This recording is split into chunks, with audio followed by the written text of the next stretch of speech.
Наші західні партнери зрозуміли, що насправді українські збройні сили, українські сили оборони здатні не лише використовувати сучасну новітню західну зброю, але й використовують її так, на що навіть не розраховували самі творці цієї зброї. Тобто та винахідливість, та кмітливість, яка притаманна українським воякам, вона справді вражає. І на Заході бачать, що на відміну від, скажімо, того, як банально кидали зброю і тікали в Афганістані, а там кинули зброю на кілька десятків мільярдів доларів, українці з цією зброєю поводяться настільки ефективно, що не давати немає підстав.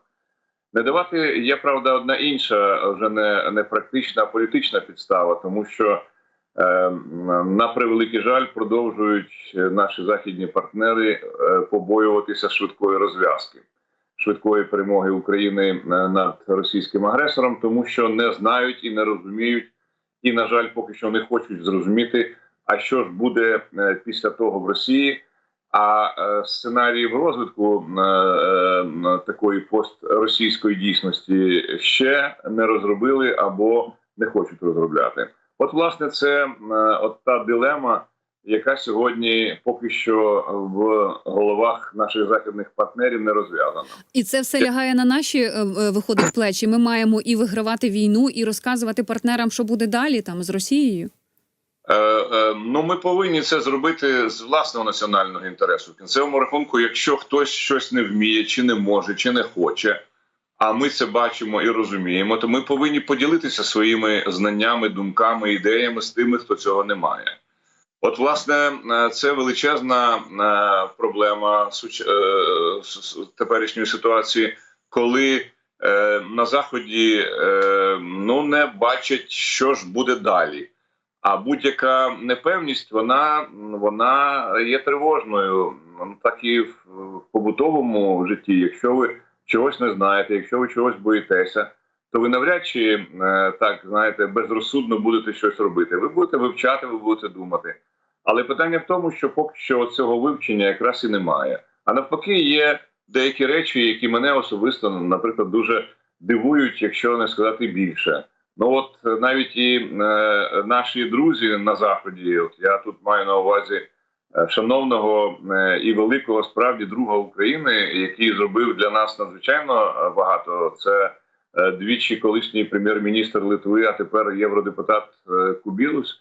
Він недавно написав статтю, де знову-таки починає розмірковувати про демократію в Росії, порівнює це з тим, що робилося в Німеччині після війни, що навпаки тільки через допомогу оцим німцям, які були в західних окупованих зонах, вдалося щось зробити і так далі. І переноситься механічно на росіян.